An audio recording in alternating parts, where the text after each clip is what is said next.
Well, twin dads are essential at every stage of raising twins, especially in the early weeks and months of having newborns. Figuring out how to feed two hungry newborn babies 6 to 8 times a day is a tall order in of itself. And for mothers who plan on breastfeeding their babies, it can seem almost impossible at times. How can dads support them in this big challenge? Today, we're here to talk about how twin dads can support breastfeeding with expert Joe Rawlinson. This is Twin Talks. The ultrasound shows your babies to be healthy. What? Did you say babies? You're huge. Are you having twins? Are they natural? Which one do you like better? Twins, huh? My neighbor's cousin's brother's uncle's a twin. So can they read each other's minds? How do you tell them apart? Twins? You got a 2-for-1. Do twins run in your family? Double trouble. You're not having any more, are you? At least you're not Octomom. If you're pregnant with twins or you're an experienced twin parent, odds are you've heard it all before. Now it's time to hear from the experts. This is Twin Talks, Parenting Times 2. Well, welcome to Twin Talks. My name is Christine Stewart Fitzgerald, and I'm your host. So just a little bit about myself. So I have a set of identical twin girls, and I was able to breastfeed them for about 14 months. But I got to say, it was a huge challenge, to say the least. So I am really excited to host our guest who can help us plan for the practicalities of breastfeeding twins and talk about how to make it successful for those who want to pursue this path. So I'm going to introduce today's guests in just a bit. But if you haven't already done so, please be sure to visit our website at newmommymedia.com and subscribe to our weekly newsletter, which keeps you updated on all the episodes we release each week. And another way to stay up. Okay, I'm start over. Now, if you haven't already, be sure to visit our website at newmommymedia.com and subscribe to our weekly newsletter, which keeps you updated on all the episodes we release each week. And another way to stay updated is to hit that subscribe button in your podcast app. And if you're looking for a way to get even more involved with our show, then check out our membership club. It's called Mighty Moms. And that's where we chat more about the topics discussed here on our show. And it's also an easy way to learn about our recordings, so you can join us live. Well, now let's meet our guest today, Joe Rawlinson, author and fellow podcaster of Dad's Guide to Twins. So, hey, Joe, can you tell us a little bit about your family and how you decided to write a book and share a little bit about how your initial thoughts on breastfeeding twins? Yes, thanks for having me. My family is myself, my wife. We have 4 teenagers. We have 2 singleton boys and identical twin girls. They're all in high school right now, ages 18, 17, 15, and 15. And when our twins were born, we had 4 kids, ages 3 and younger. So it was a madhouse. Wow. At that time. And now that they're teenagers, it's a different variation of madhouse, but it's a fun adventure for sure. As far as my books go, when we found out we were having twins, I had gone out looking for information for dads, and I never really found anything that was specifically for dads. Unfortunately, dads seem to be relegated to a paragraph, a chapter in a book, or not mentioned at all. And most literature out there was for moms by moms. So I thought there was kind of a gap there for helping dads. And so I started blogging about my experience, sharing what I was learning along the way. I started podcasting about over 11 years ago, sharing experiences with fellow dads, and that turned into a couple Dad's Guide to Twins books. So it's been fun to help dads all over the world. And as they discover they're having twins, as they freak out, they go on the internet, they find me, and I can maybe answer a few of their questions to help them along their journey. It's been an adventure. Oh my gosh. An adventure, to say the least. That's right. It has been fun to talk to dads who maybe discovered my book, a couple of years ago, and now it's come full circle. I'll bring them on the podcast. They'll share their experience, and now their twins are 5, 6, 7 years old. So it's been kind of fun. You asked about breastfeeding twins. My wife and I we're all for breastfeeding. She had breastfed our singleton boys successfully, and so when it came time for twins, we thought only naturally we were just going to continue that path and breastfeed them as well. And I'm happy to talk about some of the challenges we faced with that here on the show today. Well, we are so glad to have you. So today we're talking about what dads can do to support twin moms and breastfeeding with our guest speaker, Joe Rawlinson of Dad's Guide to Twins. So Joe, you'd mentioned that you had boys ahead of time. So, sounds like you guys had a little bit of experience with babies. And I don't did she breastfeed your older children prior to your twins? She did, yeah, and that was the plan. When we found out we were pregnant with our first, we discussed, feeding, and we wanted to breastfeed. We understood that breastfeeding would be a great uh, experience for the baby, be healthy for the baby. So we wanted to pursue that. She ended up feeding our firstborn for maybe 9 months, um, 9 months to a year.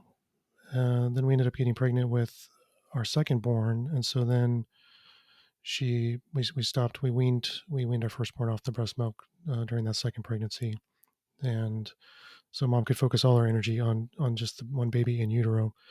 When our second son was born, we she breastfed him as well, and that was for about a year. So we had a pretty successful run with each of our boys breastfeeding. So as far as dad's involvement, my involvement in that experience, I felt like I was kind of on the outside looking in as far as breastfeeding singletons.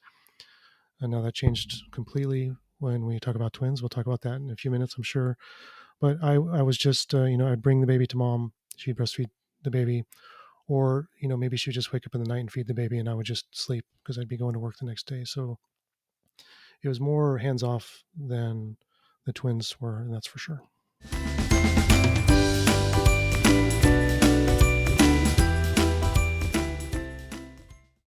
Yeah. So you had a pretty good idea of what it was like with one, and I imagine so. I mean, did you guys just think, hey, this should be okay, maybe a little bit more challenging, but yeah, we can do that. So sounds like your plans were from the beginning that you thought, okay, we'll breastfeed twins, or how did you talk about that? Yeah, we knew that we wanted to breastfeed the girls or the twins when they were born. And so my wife, she went out and she talked to other twin moms that she knew that had breastfed, and talked through some of the logistics and the challenges of, how you tandem hold the babies, how you get them latched simultaneously, and a lot of those challenges. And so my wife left those conversations with her friends feeling really encouraged, like, okay, this is totally possible. We're going to be able to do this. Of course, my wife knew like the tactical logistics of breastfeeding a single baby. So how to get the baby to latch, how to feed the baby. And so that wasn't as big a concern, more than just how do we do two at the same time. And I kind of knew from the outside looking in at that point, like, okay, I know I'm going to have to be Johnny on the spot, helping my wife bring baby to her, do diaper changes and burps and all those things. And so we went into it really optimistic that breastfeeding was going to work for our babies. And that was the plan from the get go. Yeah. No, I mean and that's so great that you had that prior experience. I mean, I can say in my case, my husband and I, we're our twin girls were the oldest, so we didn't have any parenting, breastfeeding, any kind of experience whatsoever. So we had no idea what we're getting into. So I would just have to say, like, having some kind of idea and a plan in place, it is really helpful. And that's so great that your wife could, talk to other moms, and just even the idea of just knowing that breastfeeding twins is possible. I mean, because I think not everybody even considers it, and not to say that everyone has to breastfeed. I mean, it's obviously it's a choice, but it is a true option. It is, thankfully, with if you have two, we can talk about a little bit about the tandem feeding, but it's something that I would hope that more um doctors and pediatricians would even just talk about that. It is doable. So that's great that you guys could talk about that. So I got to say, I think from my experience, the first month was really rough. And getting into just a regular routine for breastfeeding and sleeping and is just really critical. And it often means that the mom and the babies have to try a lot of different things just to see what works. I mean, what works for one group is not always going to work for another group. And I could say it in my case, gosh, our girls, I had low milk supply. So we had to do supplemental feeding with formula. And, I'll never forget in like literally when we took them home, we had done feeding in the hospital. I was breastfeeding and my husband would help, sit me up. I'd be sitting in the bed and I had the pillow, one of the pillows. So I was, had them sitting and doing the tandem feed.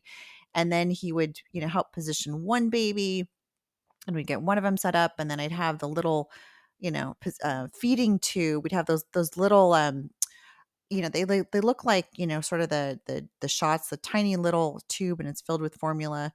And I think I had it like, I want to say like taped onto my shoulder because we didn't have enough hands, and with the little tube and we're trying to position the tube into, the baby's mouth while she's latching onto my breast. And then we're getting the tube and going in the side. And then we'd get the other twin, put her down and, kind of the same thing. I mean, it's like, there are not enough hands to get these babies like lined up and feeding. And it took a lot of, I guess, trial and error and humor and just like, okay, we're in it. We're just going to figure out how to make this work.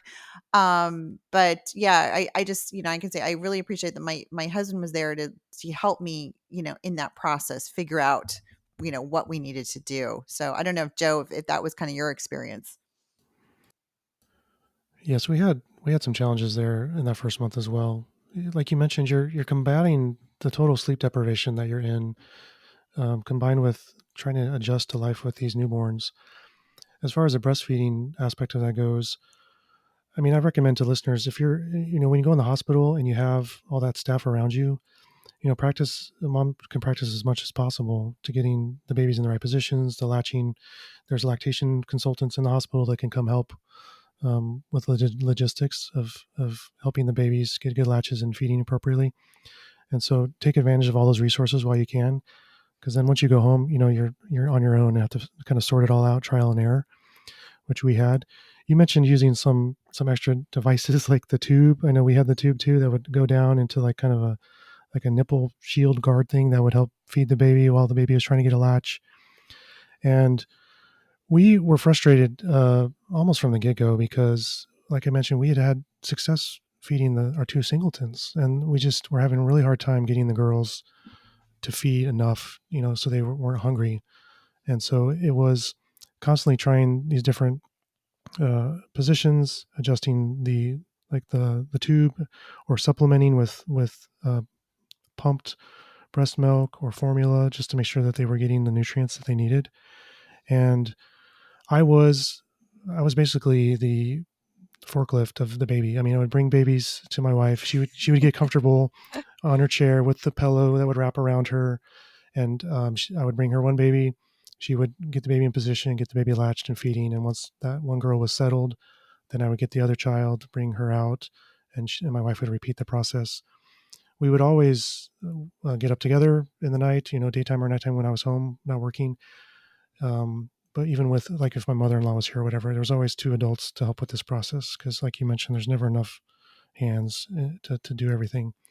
The challenge was that we had something physically wrong with our girls that we didn't know about, that was preventing them from getting a good latch.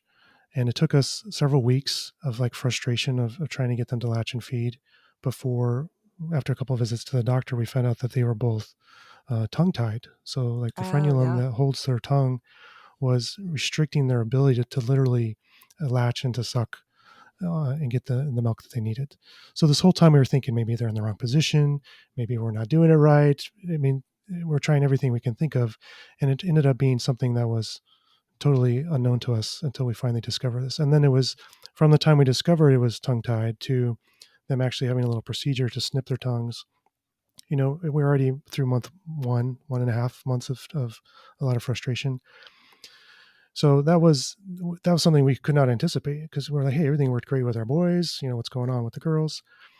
And an extra wrinkle that we had in our situation was, because our girls were numbers 3 and 4, They had two older brothers, and when I say older, it was not much older. They were all under the age of 3, and so we had these very hyperactive toddlers that would literally like run circles around my wife while she's trying to breastfeed the girls, and the girls are like pulling off the breast. They're like, "What's going on?" There's all this noise, distractions, Ugh. and so it was a constant battle of trying to get the girls to latch and feed properly, while also keeping the boys out of the way so that they wouldn't distract this whole process from happening. And so it was kind of a lot of factors that ultimately caused us to kind of shift gears and change, because we realized that even after we got the tongue tie situation fixed, the boys were still going to be running around distracting the girls from eating. And so we ended up moving to formula feeding, Mhm. bottle feeding Mhm. our girls, which as a dad, I ended up really enjoying, because I was able to participate more in the feeding of my girls. Like my wife would take one baby, I would take the other baby. We'd both get up together in the middle of the night and feed the girls.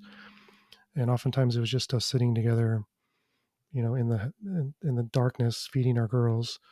Or this was 2008. We were watching the Olympics in the middle of the night because it was on the other side of the world. So it was a fun opportunity to bond together, myself and my wife, but each one-on-one with each of the girls, because I could hold them and feed them and look at them, look in their eyes and stuff. And that was a very precious opportunity. Oh, I love that. Yeah. Oh my gosh. And I have to say, like just the idea of being able to bond with your babies, and whether it's formula or whether it's breast milk, yeah, I mean, definitely the bottle feeding is helps dads to be able to do that. So yeah, so I totally get that. And I know in our situation, I mean, let's see, oh, I gotta say, we used formula, we pumped breast milk, we breastfed, I mean, kind of every iteration there is. So we did it. So it was kind of, and I think that kind of just helped trade off sort of the responsibilities. I mean, I think there were, in our case, there were times when I might be breastfeeding, the girls doing it like a tandem breastfeed. Other times, I think, and lots of times the tandem would normally be sitting up. But I got to say, I think sometimes I was learning how to try to do the side. I think that's something if I was having to do it again, I would learn how to do sort of what do they call the laid back breastfeeding, where you have the babies basically on top of you. So I don't know if there's any moms out there that want to share that. That would be a great thing to chat about. But yeah, I think also a lot of it does come down to positioning, and making that happen. And I was going to ask you, so Joe, like we all used, let's see, probably pillows. We did maybe sideline, and you were talking about how you had to keep your boys away. So maybe you can share some of the things that you had to do to create that environment for breastfeeding, for your wife and the two girls. Yeah, we had a kind of a comfortable chair in the front room. So when it came time to feed, we would just go out to the family room. We'd get the girls out of the nursery if they had been sleeping. And so in this chair, we had like one of those double sized twin pillows that kind of wrap all, like a big U that would wrap all the way around mom. So Mm-hmm. she had space to hold each of the babies on each side. And so once my wife was comfortable in that chair, she had her pillow to prop up the babies, or she had maybe a pillow like behind her back to support her in that regard. That was kind of the go-to spot for breastfeeding. And then as far as the overall room is concerned, we had we had a bunch of supplies in the girls' bedroom, and but we also found like we're doing most of this stuff out in the living room, like changing diapers on the floor and burping them while we're sitting on the floor. And so we kind of had a cache of supplies, diapers and wipes and burp cloths and all that stuff out where the feeding station was, in addition to in the nursery. So that way we were always within reach without having to run across the house to get any supplies that we needed. Yep. Oh, no, that's an excellent point. Having it within reach is key. I could not agree more. In fact, yeah, we had two of those pillows. just because I think I had one by my bed, and then I had one like we had downstairs, down on the sofa because I there was no way I could be like running around trying to find get the breastfeeding pillow when they're hungry. So I think that's key. Wherever you spend your time, just like have your diapers and have your pillow ready, and I know that like my husband was kind of he had to be a gopher when we had to go get extra things here and there.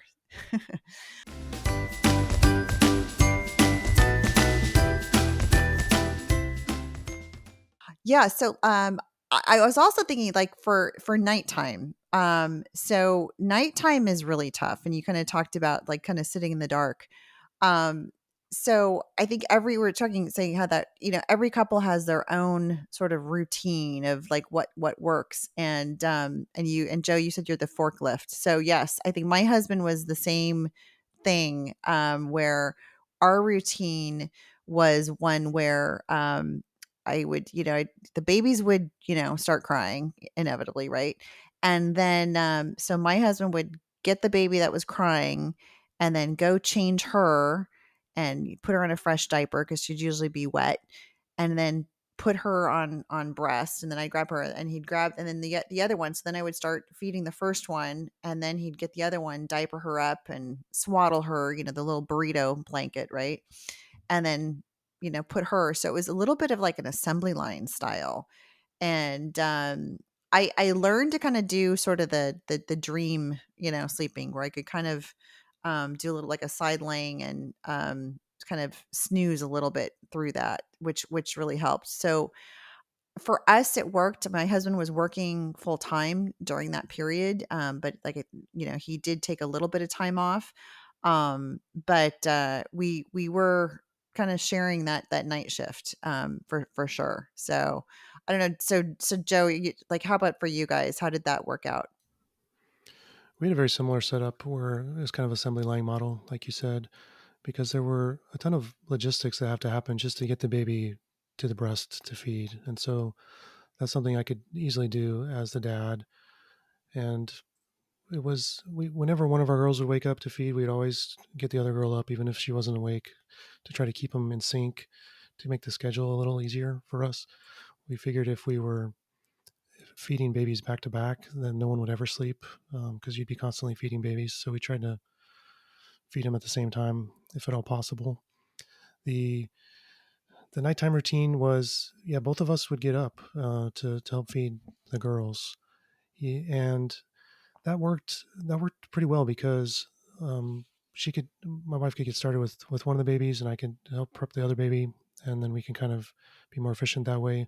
And then I could do things that if she's trapped in the chair feeding the babies, I could step in with whatever she needed.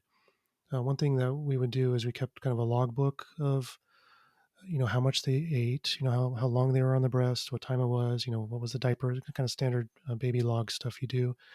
But that was really important with the twins because sometimes they wouldn't eat the same length of time, and so you wanted to make sure that they were each getting the right amount of nutrition that they needed, because when you're waking up in the middle of the night and you're sleep deprived, maybe you don't even remember how long this baby A ate versus baby B, and so you just have to kind of write it down. And that was something that I could do easily, um, helping my wife during the nighttime. Oh, that's great. Wow. So I'm impressed that in the middle of the night you had the you're doing these calculations, writing down, the numbers. That's pretty impressive. We're going to take a break, and when we come back, we're going to continue our conversation about helping breastfeed twins.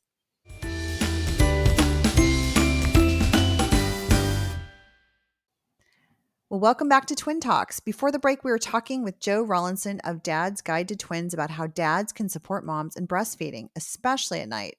We're continuing our conversation, and I hope we can get more of the dad's perspective. So, I have to say, since breastfeeding is really just a mother baby, relationship. It is really rare to hear about it from a dad's perspective. So, how can twin dads create a meaningful role in having a great outcome? I mean, it's tough for moms to figure out what they need. throughout the journey, and it's changing. So as a dad, how can you support her in that? Yeah, my goal was always to help my wife in whatever she needed in the moment. I mean, her full time job was nurturing these babies, and I figured the least I can do is everything else to help around that scenario. As far as we talked a little bit about some of the challenges that we had, and I wanted to support her in breastfeeding the twins as long as possible. But I wasn't going to say, hey, we have to keep trying this, even though things weren't working. So I had to. One thing we had to do together was, be flexible and change our plans when stuff just wasn't working the way we were hoping it was going to work, and letting the circumstances and my wife's preference, lead that way. And I was there to support her in that. We talked a lot about just being physically present and assisting around the act of breastfeeding is a huge benefit to mom, because then she can just focus on feeding the babies and taking care of herself. The the mother baby relationship, I think I mentioned before how with our singletons, I missed out a lot on that because my wife would wake up in the middle of the night, feed the one boy, and go back to sleep, and I would just sleep through everything. So even though I wasn't physically feeding the twins, I was still up with them, and I'd have those interactions that I would not have had otherwise. Like even if it's just getting them out of the crib, soothing them, talking to them, changing their diaper, bringing them to mom, burping them. These are all very intimate moments you have with your baby that you can start to create that bond and that relationship with them even from a very early age. And so I thought that father baby, father twin relationship started a lot earlier, and had a lot more foundation, let's say, than when I had the singletons, where out of necessity, I didn't have to be there all the time. Where with twins, out of necessity, I did have to be there all the time, and it turned out working out pretty well. Oh, that's awesome. Now you had mentioned that, I mean, your original plan, it didn't go as planned, right? So I mean, so what did you do? How did you pivot to do something, and how are you okay in supporting, or how I should say, how did you support your wife in making that transition so that she felt like she was okay with that change? Well, we would go to the doctor together when we take the girls in for their checkups, which are pretty frequent when they're newborns. And we talked with the doctor about the challenges we're having with breastfeeding. And the doctor would talk about the different options we had and the things that we were trying, things that were working, things that were not working. And so we reached a point, after that month and a half, where we finally figured out that the girls were tongue tied. They were like, okay, well, this was the problem. But we still wanted to give it a go after that, after they had their little procedure to clip their frenulums. And so, but even after that, we were still running into challenges with getting them fed. And we mentioned about the toddler boys that would also create havoc around the breastfeeding situation. So it came down to kind of being more pragmatic. Her and I talking about, well, what is really going to work here versus what do we want to have work? And the ideal situation would be to breastfeed, but the effort that we're putting into that was not working for the girls. They weren't getting enough to eat, and so we kind of step back and look at okay, while we can get the breastfeeding working for the twins, it's not going to work for a family of four little kids in the house at this season. So that was, we had already been supplementing with formula or pumped milk. And so it was kind of a natural step just to say, okay, well, let's keep pumping, or let's eventually move over to formula, Mm-hmm. because we were chasing what was actually going to work, what was going to be easiest for the girls to feed, what was going to be easiest for mom and for us as a family. We found that a lot with twins. It's like, we have a kind of a plan in our head of what's going to work. Let's try it out. Let's, give it a good try. And if it doesn't work, let's pivot to something else, because otherwise we're going to drive ourselves crazy. And so we had to be, flexible and change our plans, and it ended up working out.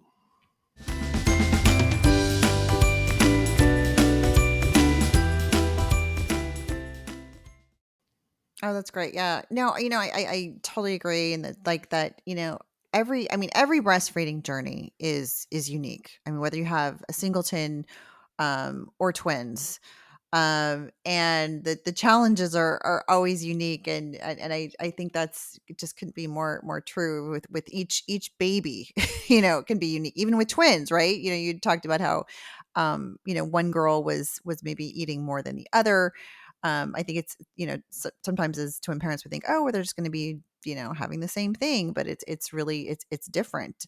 And so I think that's something we always have to keep in mind, that the breastfeeding journey is going to be different each time. And if you've had great success with singletons, it might be different with twins. And it might it might be long, it could be the same, longer, who knows. And I know that's something I can say I'm really passionate about breastfeeding, but it's going to be different. It doesn't have to be exclusively breastfeeding. I mean, I certainly didn't. In my journey, we oh gosh, we supplemented with formula, we supplemented with pumped breast milk, we breastfed. I mean, it was just I think we did pretty much everything except donor milk. It was just um it just, and I think I was saying ours went a little bit longer, so we were able to, but it just it's just it's such a huge commitment. And I think every family has to find what works for them. And you mentioned, like, yeah, having the other kids, and your wife had the pregnancies, and I know you hear about when sometimes moms are doing tandem feedings, not just with twins, but maybe being pregnant, or doing with older kids, which is just crazy. So I just want to put that out there, that it's going to be different, so keep an open mind. But it's possible, but it may not look what you originally planned. um I think you're talking about also about the getting sort of the resources, and early on at the hospital. I think that's really important too, that I know, like, we had a lactation consultant at the hospital, and of course she showed us how to latch, and we got those services. And I think there were also a number of lactation consultants, and who are available through hospitals, or they're independent consultants. And my understanding is that now the insurance is now covering lactation consultants. I don't think it did before. But I mean, I wish I had more support, kind of early on, to get kind of like that, just support and assistance. And and they can come up, help create a plan for families, to say, hey, this is what works for you. And you know your nighttime is going to be very different than your daytime. I mean, who knows? So um yeah, I'm going to put that out. I don't know if you had, because if you guys worked with a lactation consultant, or doctors, but yeah, there's a lot of really great resources out there. And I'll plug our other show is the Boob Group. So they don't specify with twins, but there's a lot of really great resources about breastfeeding. Um, but Yeah, I agree. Yeah, I yeah. agree that there are tons of resources out there through the medical community, but as well as talking with other parents to see what's working for them or not. But we found, like, you can make your plans and you hope for the best scenario, but you have to be flexible and adapt, especially with twins, because things are just not going to quite work out the way that you pictured in a perfect world. And that's okay. That's just part of the twin journey. And the reality is that it will work out, and things will, overall, big picture wise, it'll still work out, for you and your family and your partner. It just may not be what you pictured, 9 months ago when you found out that you're having twins. And that's okay. And that's just part of the unique beauty of the twin journey, is that these unique challenges pop up and you have to figure out how to roll with them. One thing to be certain is, like, don't compare yourself to other parents. What's, as far as, take them as maybe possible examples of how things could work.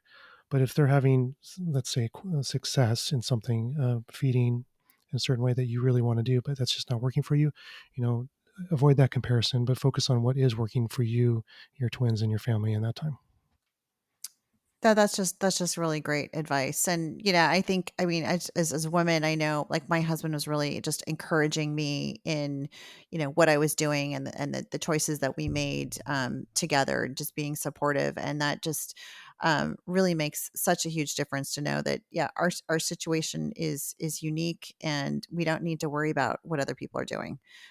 Let's do it together and support each other.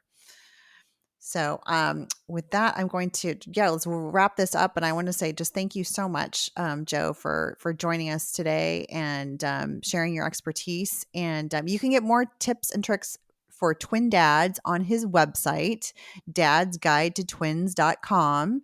And be sure to check out newmommymedia.com, where we have all of our podcast episodes, plus videos and more.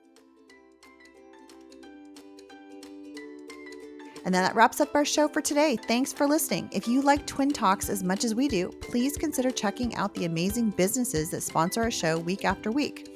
And we'd also love for you to tell other twin parents about this resource, which of course is absolutely free. And if you want to check out some of the other podcasts we produce, such as Newbies, Parent Savers, The Boob Group, and Preggy Pals, then visit our website at newmommymedia.com. Thanks for listening to Twin Talks, Parenting Times 2. This has been a New Mommy Media production. The information and material contained in this episode are presented for educational purposes only. Statements and opinions expressed in this episode are not necessarily those of New Mommy Media and should not be considered facts. While such information and materials are believed to be accurate, it is not intended to replace or substitute for professional medical advice or care, and should not be used for diagnosing or treating healthcare problem or disease, or prescribing any medication. If you have questions or concerns regarding your physical or mental health or the health of your baby, please seek assistance from a qualified healthcare provider. Hey mamas, don't forget to check out Mighty Moms. It's our online community built for new moms just like you. Not only can you connect with other moms, but you can also join us backstage for special mom-only online events. And you'll also be notified when we're recording, so you can join us as a special guest. Visit our website, newmommymedia.com, and click on the Mighty Moms banner. It's free. That's newmommymedia.com. See you there.